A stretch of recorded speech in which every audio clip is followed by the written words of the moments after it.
명절들 잘 보내셨습니까? 네, 감사합니다. 저도 그냥 집에 그야말로 집콕 했습니다. 집콕. 요즘 그 집콕이란 말이 유행해요. 집에서 먹고 자고 있다가 또 교회 와서 또 잠깐 기도하다가 또 목간천도 좀 걷다가 그러면서 이 한 주간을 지나갔습니다. 감사합니다. 오늘 예수 사상 11번째 2세대 이런 제목으로 말씀을 드립니다. 사상이라고 하는 걸 우리가 지금 보는 거예요. 우리가 그동안 예수 행전, 또 예수 어록, 그리고 예수 사상 이렇게 하면서 예수님이 어떤 말씀을 하셨느냐, 또 예수님께서 어떻게 움직여 나가셨느냐, 또 예수님이 갖고 계셨던 그 사상이 뭐냐, 이런 걸 지금 계속 더듬어 보고 있고, 그러다 보니까는 자연히 복음서를 중심으로 해서 말씀을 드리고 있는 거예요. 그리고 복음서 가운데서도 그 분량이 제일 많은 마태복음을 중심으로 해서 말씀을 드리고, 혹 같은 내용이지만 마태복음 외에 기록되는 말씀도 이렇게 첨부해서 여러분들에게 전달을 해드리고 있는 거예요. 오늘 2세대라는 제목으로 말씀을 드립니다. 이 세대는 어떤 세대인가, 이렇게 그 제목을 말씀을 드리면서 오늘 이 본문의 2세대라고 하는 말은 그 16절에 일단 기록이 되어 있는데, 요 16절 한 절이 오늘 말씀의 이제 핵심적인 그런 말씀이지만, 우리 그 전후 문맥을 좀 봐야 이 말씀을 좀 더 우리가 잘 이해를 할 수가 있겠습니다. 그래서 우선 말씀을 한 절 한 절 해설을 하고 그리고 설교를 들어가도록 하겠습니다. 1절을 여러분 다 보시면, 예수께서 12 제자에게 명하기를 마치시고 이에 그들의 여러 동네에서 가르치시며 전도하시려고 거기를 떠나 가시니라. 요한이 옥에서 그리스도께서 하신 일을 듣고 제자들을 보내어 예수께 여짜오되 오실 그이가 당신이오니까 우리가 다른 일을 기다리오리까. 여기서 말하는 요한은 이제 세례 요한을 얘기하는 거죠. 여러분, 세례 요한이라는 사람을 우리가 잘 이해를 해야 됩니다. 예수님과 아마 사촌쯤 되는 그런 사람이에요. 그리고 예수님보다 몇 달 더 일찍 태어납니다. 그러면서 세례 요한은 구약 시대 때 마지막 선지자고, 그리고 예수님을 이 세상에 소개하는 역할을 했던 사람이 세례 요한이에요. 마치 이제 예를 들면 뭐 이렇게 TV 프로그램에서 어떤 그 프로그램을 할 때 그냥 첫 번부터 뭐 이렇게 누가 출연해서 얘기하고 그러질 않잖아요. 일단 사회자가 나와서 뭐 이렇게 먼저 대략적인 멘트를 하고 그 다음에 누구를 소개하고 그러면서 그 프로그램이 이렇게 진행됐잖아요. 그렇게 사회를 보는 역할을 이제 이 세례 요한이 한 겁니다. 그러면서 세례 요한이 예수님을 소개하고 예수님을 안내하고 그 역할을 한 사람이 세례 요한이에요. 요단강에서 세례를 줬기 때문에 세례 요한이라 그럽니다. 예수님도 세례 요한에게 세례를 받으셨어요. 그러시면서 나는 물로 세례를 주거니와 내 뒤에 오신 분은 더 능력이 있으셔서 불과 성령으로 세례를 주실 거다. 그렇게 말씀하시고 또 예수님을 소개하면서 보라 세상 죄를 지고 가는 하나님의 어린 양이로다. 그렇게 예수님을 이 땅에 소개한 사람이 세례 요한이에요. 그런데 그런 역할을 감당했던 세례 요한이 예수님을 소개하는 그 삶이 자기의 역할인데, 그 역할을 하기는 했지만 세례 요한 자신도 정말 저 예수님이 정말 메시아가 맞을까라는 그런 생각을 했다는 거죠. 정말 예수님이 메시아일까? 진짜일까? 가짜일까? 내가 괜한 일을 하는 것은 아닐까? 물론 여기서 의심 속에서 그렇게 물었다는 것은 아니지만, 그러나 저 예수님이 이러한 일을 하시고 그리고 참 좋은 말씀을 하셨지만 또 다른 메시아가 있지 않을까라는 생각을 한 거예요. 그냥 좋은 사람이지만, 예수님이 좋은 분이지만은 또 다른 좋은 분을 하나님께서 메시아로 보낸 것이 아닐까, 그런 생각을 했던 거예요. 그래서 세례 요한이 사람을 보내어서 예수님에게 우리가 지금 기다리는 메시아가 당신이 맞습니까? 아니면 우리가 다른 메시아를 기다립니까? 그렇게 물었더니 예수님께서 하셨던 말씀이 4절에 예수께서 대답하여 이르시되 너희가 가서 듣고 보는 것을 요한에게 알리되 맹인이 보며 못 걷는 사람이 걸으며 나병 환자가 깨끗함을 받으며 못 듣는 자가 들으며 죽은 자가 살아나며 가난한 자에게 복음이 전파된다 하라. 그러면서 예수님께서 그렇게 말씀을 전하시고 죽은 자 살리시고 맹인을 고치시고 문둥병자를 고치는 그런 사역을 하잖냐. 그런 사역을 하니 내가 하나님의 아들이고 내가 메시아가 아니냐 의심하지 말아라. 그런 말씀을 하시는 거예요. 그런데 6절에 이 말씀이 쉽지가 않습니다. 누구든지 나로 말미암아 실족하지 아니하는 자는 복이 있도다 하시니라. 그리고 여기서 실족한다는 말은 실수한다, 시행착오한다 그런 얘기거든요. 나로 말미암아 실수하지 않으면, 나로 말미암아 시행착오하지 않으면 복이 있다 그 말이잖아요. 이 말씀은 뭘까요? 복 있는 사람은 예수님 때문에 실족하지 않는다 그 말이에요. 시행착오하지 않는다 그 말이에요. 그러면 이 말씀을 가만히 보면은 그럼 예수님 때문에 실수하고 시행착오하고 실족하는 사람들이 혹은 실족한 그런 나라가 있을까라고 했을 때 있지요. 유대 나라 자체가 그런 겁니다. 유대 나라 자체가. 자, 지금 여기 세례 요한도 지금 옥에 갇혔잖아요. 그리고 세례 요한은 이제 그 이후에 참수형을 당합니다. 목이 잘리는 참수형을 당해서 그렇게 죽어요. 예수님도 십자가에서 그렇게 달려 죽으십니다. 그러니까 하나님은 먼저 세례 요한을 보내시면서 예수님을 안내하는 역할을 요한에게 주었고, 그리고 예수님을 직접 보내시면서 만백성을 그 죄에서 구원하실 메시아로 예수님을 이렇게 보내셨는데, 유대 나라가 세례 요한은 목을 치고 예수님은 십자가 못 박아서 죽이고 그런 일을 했던 거예요. 그러면서 예수께서 부활하시니까 이게 유대 정부가 당황을 하잖아요. 예수 그리스도를 십자가에 처형시켰는데, 처형시켰으면 죽은 거로 끝나야 되는데 다시 부활했다고 그러니까 겁이 납니다. 그러니까 이제 막 가짜 뉴스를 만드는 겁니다. 그러면서 뭐 제자들이 예수님의 시신을 훔쳐다가 어디다 감춰놓고 부활했다라고 그렇게 소문내라. 그런 소문이 퍼진 거예요. 요즘 우리가 매스컴을 보면서 뭐 유튜브 영상 여러분 자주 보시잖아요. 그러면서 가짜 뉴스 많이 얘기합니다. 요즘만 가짜 뉴스가 있었던 것이 아니라 2000년 전에도 가짜 뉴스가 있었던 거예요. 그래 보세요.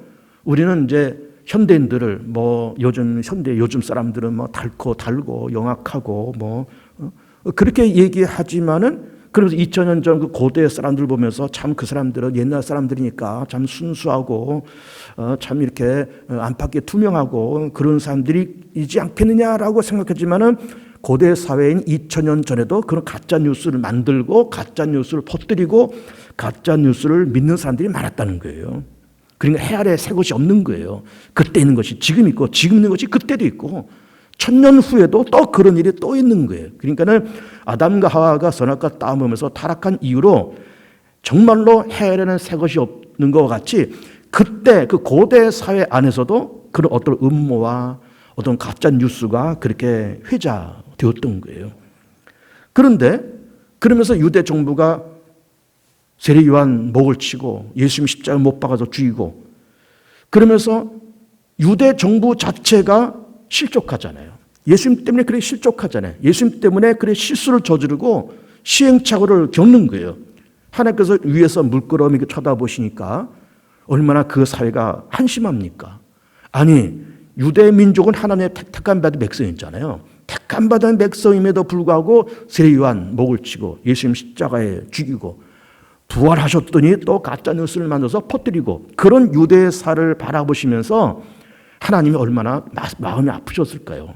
그러면서 하나님의 징계가 찾아오면서 주 70년에 로마가 쳐들어와서 유대를 그렇게 무너뜨린 거예요. 그러니까는 여기서 실족하지 않는 자는 복이 있도다고 말씀하시면서 그런 실족한 사람이 있을까라고 우리가 반문하는데, 유대 사회 자체가 실족한 사회였다 그런 얘기예요. 7절을 보면 그들이 떠나면 예수께서 무리에게 요한에 대하여 말씀하시되 너희가 무엇을 버리고 광야에 나갔더냐? 바람에 흔들리는 갈대냐? 자, 세례 요한은 요단강에서 낙타 토롯과 그리고 또 그것을 입고 메뚜기를 먹고 석청을 먹으면서 그렇게 살았다는 거예요. 그러면서 여러 사람들에게 세례를 주면서 그 세례 요한이 외쳤던 그 메시지가 뭔가 하면은 회개하라 천국이 가까웠느니라. 이게 세례 요한의 첫 일성이에요. 예수님도 복음 전하시는 공생의 3년 동안에 제일 먼저 외쳤던 말씀이 역시 회개하라 천국에 가까웠느니라라는 그런 메시지였어요. 그런 메시지를 듣고 사방각적 사람들이 찾아왔습니다. 자, 우리가 그 유대의 역사를 이렇게 보면 남북 왕조가 분리됐을 때가 주전 900년이고 그리고 북왕조가 721년, 남왕조가 586년에 멸망당했다. 이 얘기를 제가 자주 했잖아요. 그리고 북왕조는 흐지부지 없어지고 남왕조가 580년 침략받아서 바벨론에 끌려가서 70년 동안 포로 생활하고 돌아와서 예루살렘을 재건해요. 그때가 대략 한 주전 500년경 이렇게 되는 겁니다. 그리고 구약성경의 마지막 구약성경에서 마지막 선지자가 말라기예요. 그 말라기가 언제 활동했는가 하면은 포로에서 돌아와서 예루살렘을 재건할 그 당시에 활동했던 선지자가 말라기예요. 그리고 말라기 선지자로부터 시작해서 세례 요한까지 이게 시간이 얼마입니까? 거의 500년이에요. 그 500년 동안 구약 시대 때 그 500년 동안 이스라엘 사회에 선지자가 없었어요. 선지자가 없었습니다. 그러니까는 선지자라고 하는 사람들은 하나님의 말씀을 위탁받아서 전도하는 사람들이잖아요. 그 말씀을 전하는 사람들이잖아요. 그런 사람들이 없었다는 거예요. 요즘 말하면 목사도 없고 전도사도 없고 교회도 없고 예배도 없고 성경책도 없고 그만큼 이 500년 동안에 고갈된 그런 시대였어요. 그러니까 하나님의 말씀이 얼마나 목말랐을까요? 예배가 얼마나 목말랐을까요? 말씀 듣는 것이 얼마나 목말랐을까요? 근데 목마른 것도 목마른 거지만은 말씀이 없으니까는 그 사회가 이제 영적으로, 육적으로, 정치로 타락했던 거예요.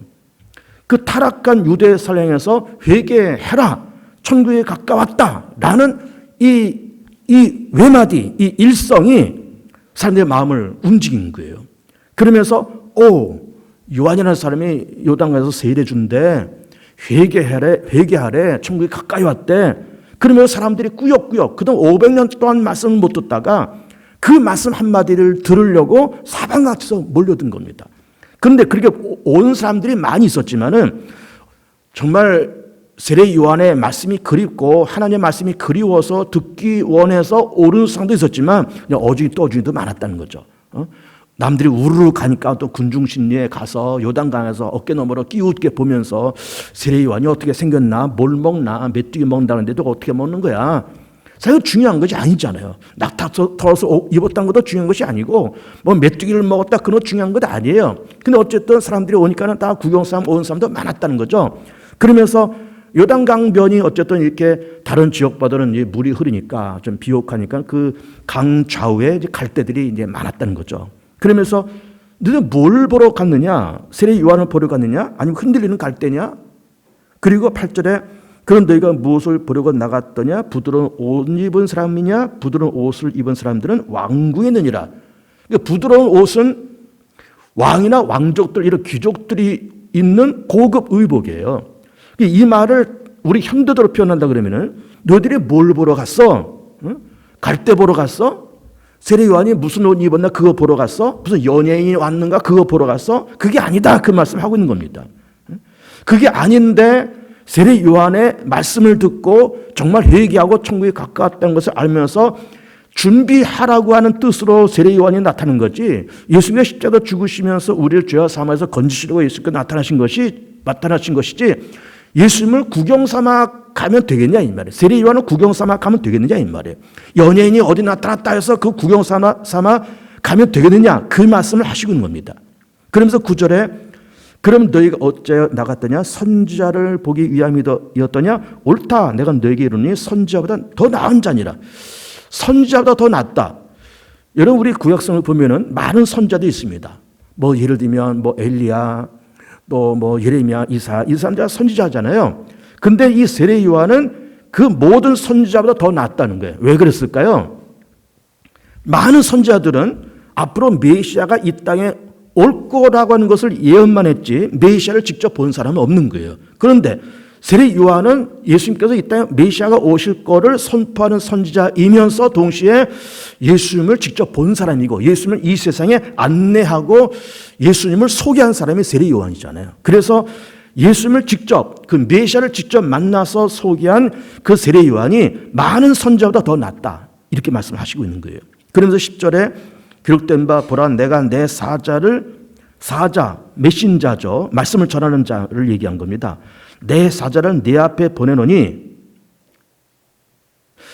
보라 내가 내 사자를 네 앞에 여기는 네 이게 누굴 얘기하는 걸까?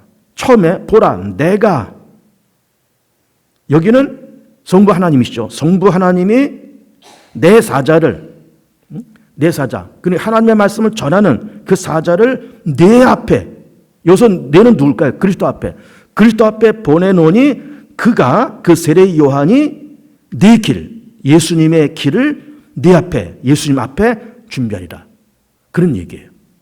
그러면서 그렇게 하신 것이 이 사람에 대한 말씀이니라. 11절 내가 진실로 네게 말하노니 여자가 낳은 자 중에 세례 요한보다 큰 이가 일어남이 없도다. 그러면 여자가 낳은 자 중에서 세례 요한이 제일 위대하다 그 말 아니에요. 그 세례 요한이 뭐가 위대하기 때문에 여자가 낳은 자 중에 세례 요한이 가장 크다고 얘기를 할까요? 세례 요한보다 더 잘생기고 더 덩치가 좋고 더 똑똑하고 그런 사람들이 지천으로 있었겠죠. 근데 왜 세례 요한이 크다고 얘기하는 걸까요? 아까 이 얘기한 것과 똑같습니다. 그 이전에 많은 선지자들이 있었어요. 뭐 에스겔 그리고 예레미야 이런 중출한 선지자들이 많고 세례 요한보다 능력도 아는 지식도 많은 사람들이 더 많았지만은 세례 요한은 예수님 직접 만나고 예수님 이 땅에 소개하고 예수님을 이 땅에 안내한 사람이기 때문에 세례 요한이 가장 큰 자다 이렇게 얘기를 하고 있는 겁니다. 그리고 세례 요한보다 더 큰 이가 일어남이 없도다. 그러나 천국에서는 극히 작은 자라도 그보다 크니라. 이게 한 번은 세례 요한을 막 이렇게 축겨 세웠다가 그 다음에는 막 땅바닥에 떨어뜨립니다. 세례 요한보다 더 큰 이가 없다 하고서 세례 요한이 가장 큰 자다 이렇게 말씀해 놓고 그러나 천국에서는 극히 작은 자라도 그보다 크다. 이것은 무슨 말일까요? 이 말이 여기서는 세례 요한이 뭐 예수님 앞에 나타나서 예수님을 소개하고 안내하는 그런 역할을 하면서 가장 큰 자다 그런 얘기 아니에요. 그러나 그럴지라도 세례 요한은 이 땅의 사람이에요. 굉장한 일을 했을지라도 그냥 이 땅 사람이에요. 지구 땅을 밟고 하늘을 이고 살아가는 한낱 인간이에요. 그 어마어마한 일을 했지만 한낱 인간에 불과해요. 그러나 천국에 있는 사람들은 이 땅 사람이 아니잖아요. 천국에 있는 사람들은 구원받은 사람들이고 그 영원한 하나님 나라에서 하나님을 찬양하면서 그 희락과 복락을 누리면서 하나님을 찬양하는 구원받은 자들이잖아요. 그 구원받은 그들 가운데 가장 작은 자라도 세례 요한보다 더 크다. 이 땅에서 뭐 굉장한 일을 한 그 어떤 사람들보다도 천국에 있는 사람이 더 큰 자다 그 말이에요. 예를 들면 이런 겁니다. 어떤 가난하고 배운 것이 없는 사람이 이 땅에 살면서 예수님을 참 신실하게 믿어서 죽어서 천국에 구원받아서 천국에 올라갔어요. 이 세상에서 별 볼 일 없는 사람이었어요. 가진 것도 없고 배운 것도 별로 없었어요. 근데 구원받았어요. 저 세상에 갔어요. 근데 이 세상에서는 배운 것도 많고 재벌이고 재산이 뭐 수천억 조 단위의 재산이 있고 이 세상에서 뭐 각종 권세를 다 잡고 큰 소리 떵떵 치는 사람일지라도 그 사람은 여전히 이 세상 사람. 구원받은 사람은 저 세상 사람. 저 세상 사람 아무리 작은 자라도 구원받은 그 사람이 이 땅에서 떵떵거리는 그 누구보다도 더 뛰어난 자다. 더 큰 자다. 그런 얘기예요. 더 큰 자다. 그리고 12절에 세례 요한의 때부터 지금까지 천국 침노를 당하나니 침노한 자는 빼앗느니라. 세례 요한의 때부터 자 우선 그 말씀을 먼저 보겠습니다. 13절을 먼저 볼게요. 모든 선지자와 율법이 예언한 것은 요한까지니 만일 너희가 즐겨 받을진대 오리라는 그리고 귀인 자는 들을지어다 하면서 이 세대 사람 얘기하고 있어요. 그런데 무엇이 좀 중요한가 하면은 13절이 중요해요. 모든 선지자와 율법이 예언하는 것은 요한까지니 요한까지다. 율법 요한까지야. 그리고 또 선지자가 예언하는 것 다 요한까지다. 그 요한까지라고 하는 것은 구약 시대 때부터 시작해서 요한까지. 그리고 예수님 때부터는 새로운 시대가 열린다 그 말이에요. 예수님서부터는. 그러면 세례 요한까지라고 하는 말은 이제는 구약 시대 때 사상이 뭐예요? 율법으로 구원받는 거예요. 율법을 지키고 행함으로 구원받는 거예요. 그러니까 그리고 또 유대인들만 구원받는 거예요. 그러니까 세상에 많은 민족이 있고 많은 사람이 있지만은 유대인들만 구원받고 율법을 아는 자만 구원받는 거예요. 제한돼 있잖아요. 구원이 제한돼 있었어요. 그러나 세례 요한서부터 예수님 시대로 시작해서는 이제 신약 시대가 열립니다.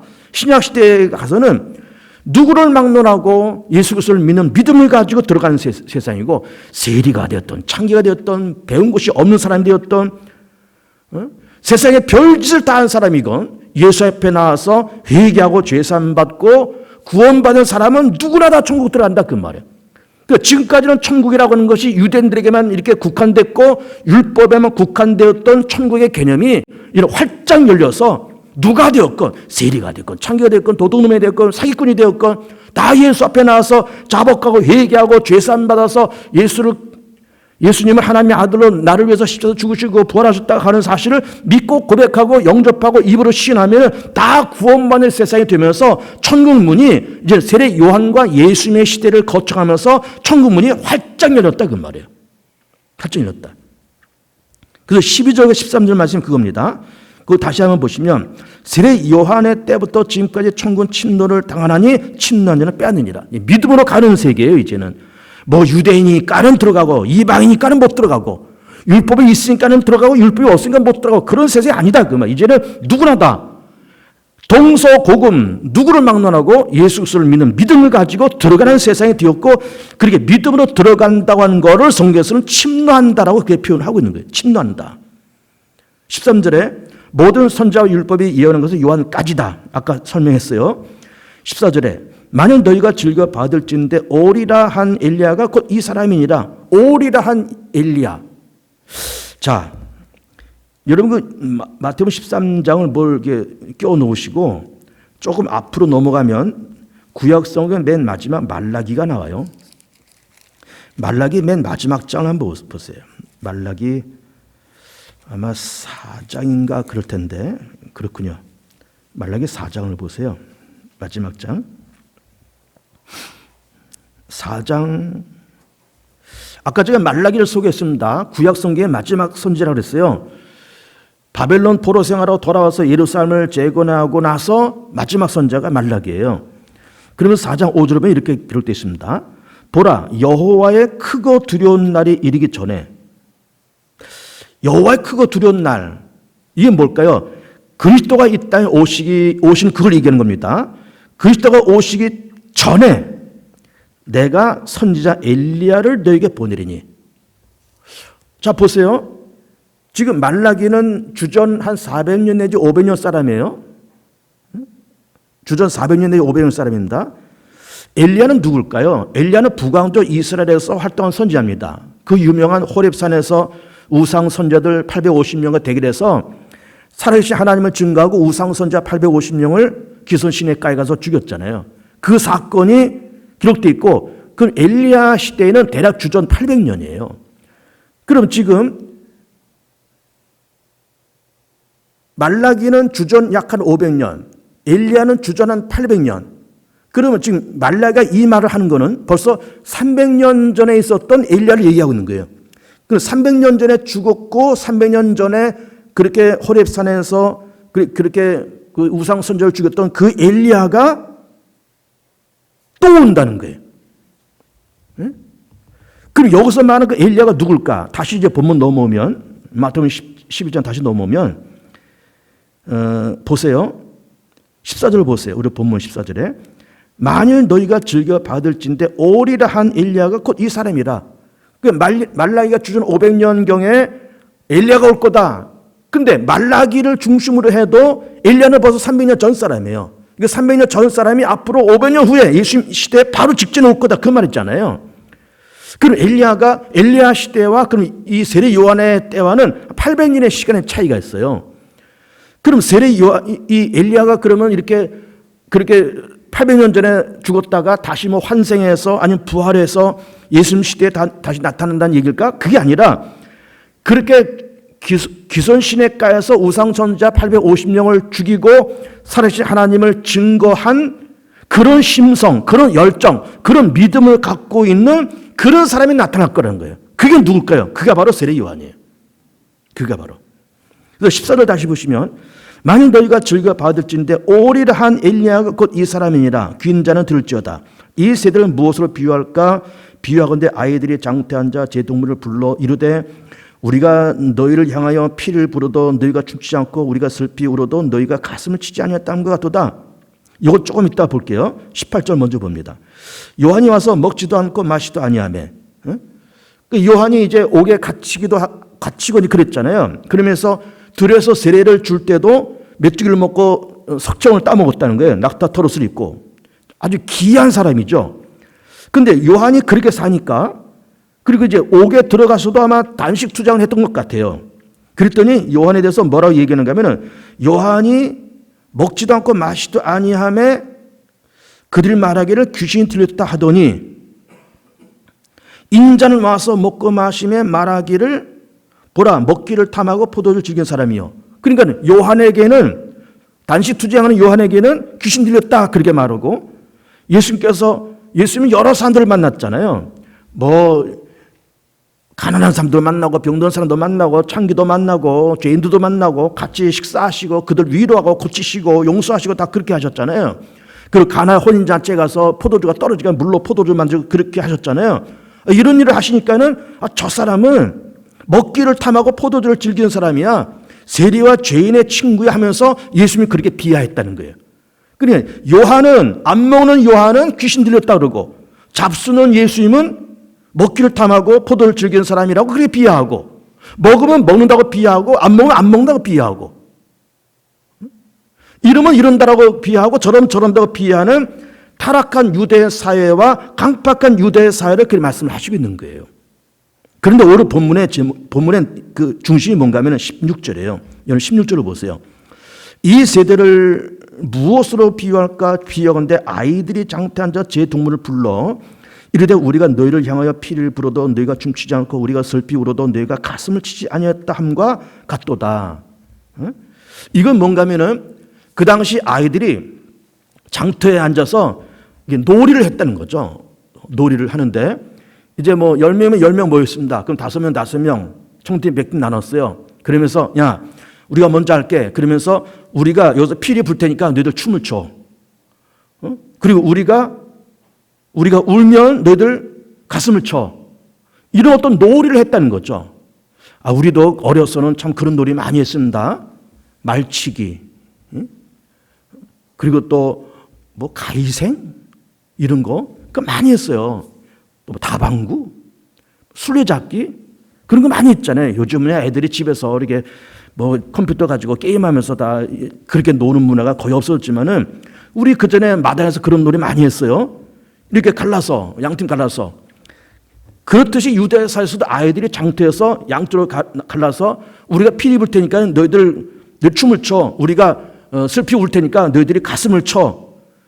그렇게 이제 이게 갈라서 어떤 놀이를 했다는 거죠. 그런데 그거를 잘하면 이기는 것이고 못하면 지는 건데 이 한쪽 팀에서 만약에 피를 부는데 여기서는 춤을 안 춰요. 또 이쪽에서는 우는데 가슴을 안 쳐요. 그러면 가슴을 안 치면 지는 거예요. 그런 게임이 있었다는 거죠. 그 당시에.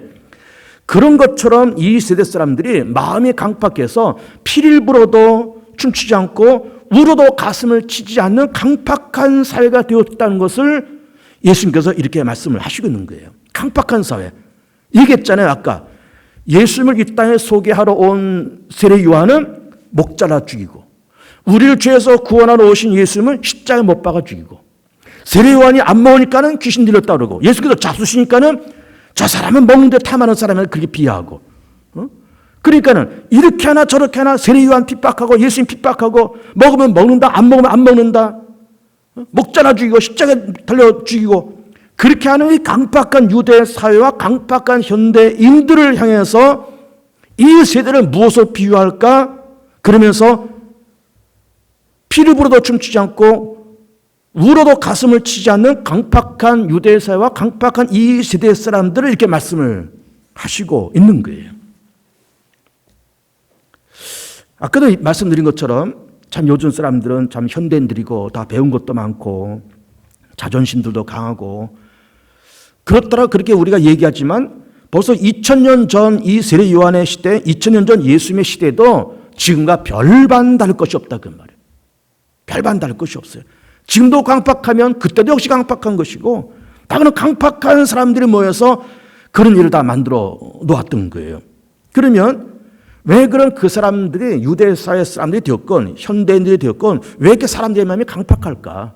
왜 피를 불어도 춤추지 않고 울어도 가슴을 치지 않을까? 그 이유가 뭘까? 그 이유는 이런 겁니다. 일단은 자기 자신들은 다 편안한 거예요. 누가 편안하다고요? 다 자기 자신들도 편안해요. 여기서만 자기 자신들은 일단 누구를 얘기하는 걸까요? 유대 정부를 얘기하는 겁니다. 유대 정부, 자, 당신은 우리가 아는 것처럼 유대인은 로마의 그 지배를 받고 있어요. 백성들은 피폐하지요. 무거운 율법을 지켜야 되죠. 종교적인 의무가 강하죠. 로마에다가 경제적 수탈을 당하죠. 힘듭니다. 그러나 유대 정부는 행복해요. 왜 그럴까요? 적당히 로마와 결탁하라고 손을 잡고 로마의 편의를 좀 봐주면 많은 기득권과 혜택을 받는 거예요. 유대 정부는 그렇습니다. 행복해요. 행복합니다. 그러면서 그런 어떤 울타리와 어떤 기득권과 어떤 특혜를 딱 누리면서 그들은 절대로 피리를 불어도 춤추지 않고 그리고 울어도 가슴을 치지 않습니다. 세례 요한이 나타나서 회개하라 천국에 가까웠다. 너나 회개해. 예수님께서 이렇게 말씀하고 저렇게 하시고 그러니까 뭐 잡수시고 가나 혼인잔치 하시고 다 그러니까 저 사람 저거 먹기를 탐하고 포도주 즐기는 사람이야. 세리와 지인의 친구야. 전혀 예수님의 말씀에 귀뚱으로도 듣질 않습니다. 귀뚱으로도. 왜 그럴까요? 유대 정부 물론 상위 1% 사람들이겠죠. 유대 정부 본인들은 행복해요. 아무것도 아쉬운 것이 없습니다.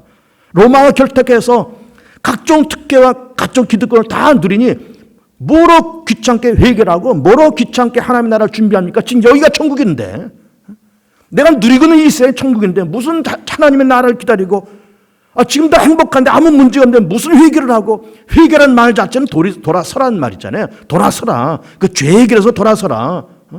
내가 뭘 돌아서 지금 잘 나가고 있는데 무슨 천국이 가까이 와? 내가 사는 여기가 천국인데. 그러니까는 그러면서 세례 요한의 메시지나 예수의 말씀을 전혀 귀뚱으로 듣지 않습니다. 뿐만 아니라 자기가 쌓아놓은 그 성이 견고한 거예요.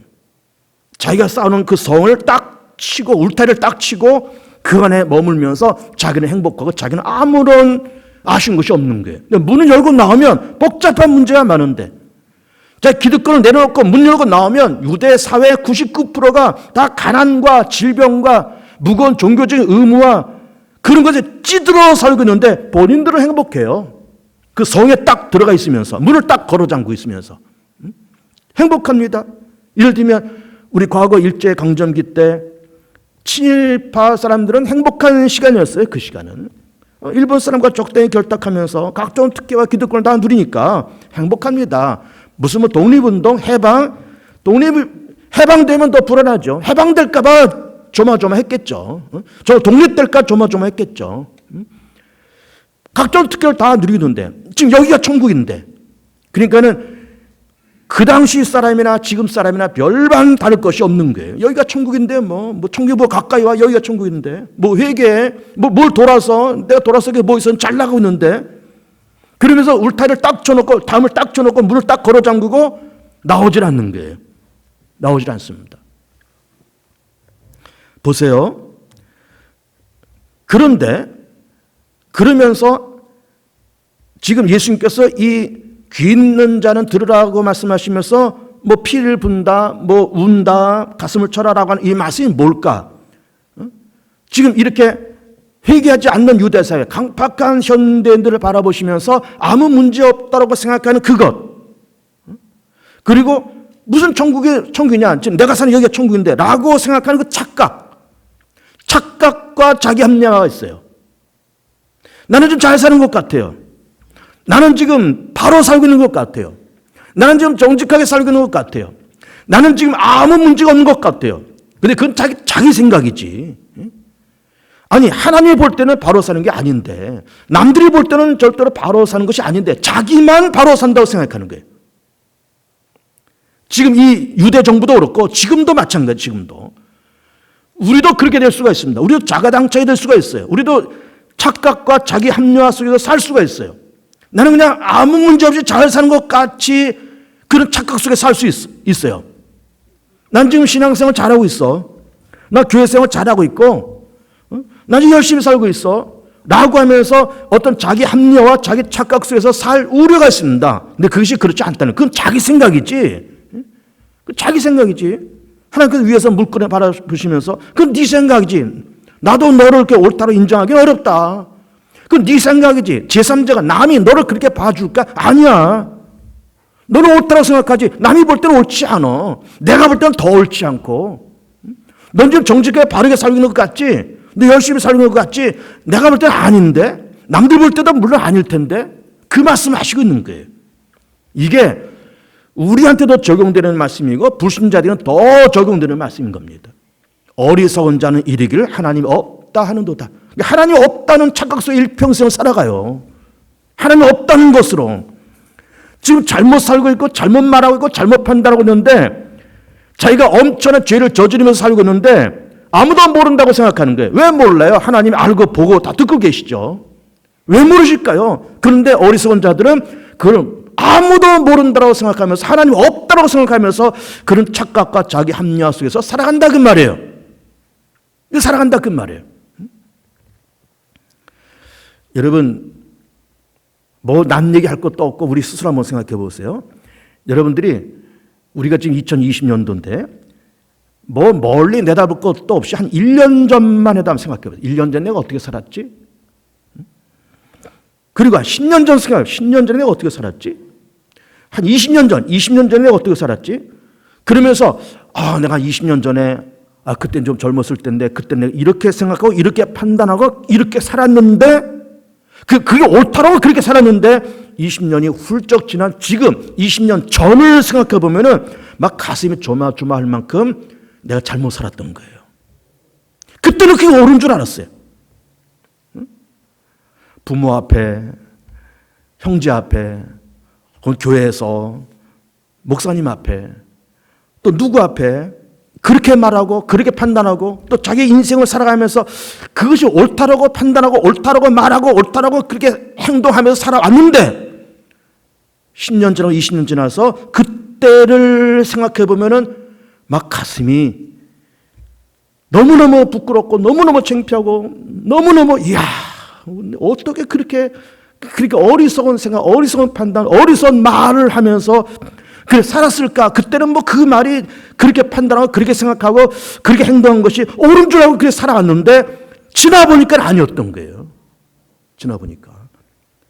그러니까 우리는 정말 늙어 죽을 때까지 우리는 성숙해야 됩니다. 하나님 나라 들어가는 그 순간까지 성숙해야 돼요. 불과 1년 전만 해도 1년 전에 내가 그렇게 그렇게 판단을 그렇게 말하고 근데 1년 쑥 지나서 생각해보면 그게 아니었구나. 응? 내가 왜 그렇게 판단했지? 내가 왜 그렇게 말했지?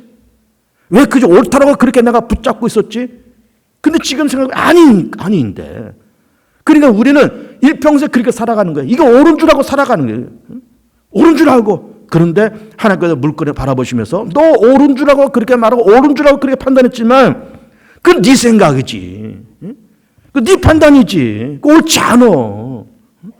내가 봐도 옳지 않고 남들이 봐도 옳지 않아. 그 말씀을 하시고는 그 말씀을 들어보라는 거예요. 그런데 이 세대 사람들이 다 자기 합리화, 자기 착각 속에서 다 그렇게 살아간다. 울타리 딱 쳐놓고. 그런데 여기에서 우리가 발견할 수 있는 것은 뭔가 하면은 너를 좀 전문적인 용어를 써볼게요. 너를 객관화해봐라. 너를.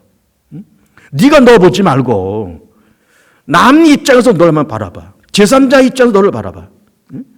예를 들면 저 같으면은 넌 박종원 너는 네가 너 보지 말고 성도들 입장에서 너를 한번 바라봐. 교회 바깥에 있는 사람 입장에서 너를 한번 바라봐. 네 친구, 네 일가 친적 입장에서 너를 한번 바라봐. 너를 객관화시켜봐. 그 말씀인 거예요. 그러면 내가 볼 때는 다 옳고 다 난 잘났고 나는 올바르게 살고 있는 것 같지만 다 객관화시켜놓고 나를 딱 띄워서 저기다 던져놓고 내가 나를 멀리서 한번 바라보고 남 입장에서 제3자 입장에서 바라보는 거예요. 그러면은 우리는 부끄럽기 짝이 없어요. 그걸 보라는 거예요. 그거를. 네가 착각 속에서 그렇게 너를 바라보면서 정당하다고 말하지 말고 제3자 입장에서 바라보라 그 말이에요.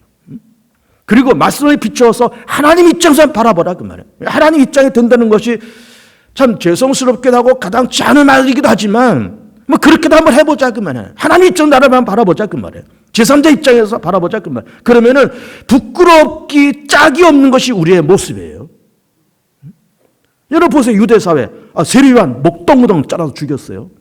하나님 아들 예수 십자가에 탁 못 박아 죽였어요. 부활했다니까 막 가짜 뉴스 만들고 초대교회가 막 모이니까 막 성령에 충만하고 방언 말하고 그러니까는 그 초대교회 핍박해서 다 내쫓아버리고 이게 유대가 한 짓이에요. 유대가. 그러면서 본인들은 정당하다고 얘기했겠죠. 세례요한 죽인 거 정당해. 예수 죽인 거 정당해. 초대교회 망가뜨린 거 다 정당하다고 생각한 거예요. 그냥 자가당착 속에. 근데 그게 정당한 거냐 그 말이에요. 이 세대 사람들이 그렇다는 거예요. 이 세대 사람들이. 어쨌건 우리는 많은 것을 반성하고 많은 것을 돌이키고 많은 것을 우리 회개해야 되고 많은 성찰이 필요합니다. 많은 성찰이. 결론을 내립니다. 어떤 형편이든지 우리 세 가지가 늘 필요합니다. 첫째는 회개요, 둘째는 성찰이요, 셋째는 새 출발입니다. 오늘 하나님께서 우리 대한민국 사회를 향해서 어떤 피리를 불고 계실까? 하나님이 우리 개봉주안교를 향해서 어떤 피를 불고 계실까? 하나님이 우리 각자에게 하나님이 나 개인에게 어떤 피를 불고 계실까?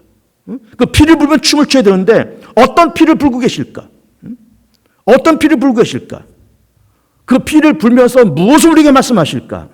세 가지입니다. 회개, 성찰, 새 출발.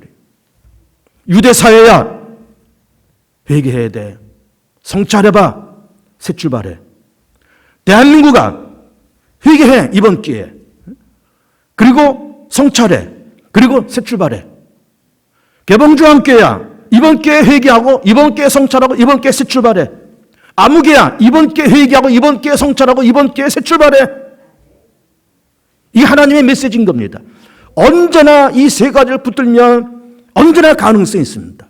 회개하고 성찰하고 자기 자신을 돌아보고 자기 자신을 객관화시키고 남 입장에서 자기를 바라보고 그리고 망했던 죽을 일이 생겼던 돈을 닦아먹었던 어떤 형편이었든지 새 출발하면 예수 붙잡고 새 출발하면 기도하면서 새 출발하면 회개하고 새 출발하면 거기에 살 길이 있다는 거예요. 살 길이. 대한민국 코로나 지나고 나서 엉망진창됐습니다. 대한민국. 경제 곤두박질, 자영업자 곤두박질. 다 회개하고 성찰하고 새 출발해야 됩니다. 문재인 정부도 회개하고 새 출발하고 국민의 힘도 회개하고 새 출발하고 다 회개하고 새 출발해야 돼요. 개봉중학교도 회개하고 성찰하고 새 출발하고 우리 각자도 다 회개하고 성찰하고 새 출발하고 다 그렇게 해야 길이 있습니다. 그래야 길이 있어요. 그냥 문 딱 잠궈놓고 문 딱 잠그고 나는 괜찮아. 그게 아니에요. 그게 아니란 말이에요. 괜찮은 게 아니란 말이에요. 문제가 많단 말이에요. 그러면서 회개하고 성찰하고 또다시 새 출발하면서 하나님에 의해서 또다시 새로운 새로운 성장, 새로운 비전, 새로운 가능성이 열리는 새로운 성숙함이 열리는 복된 성도들, 복된 우리 대한민국, 복된 우리 교회 되기를 축복합니다.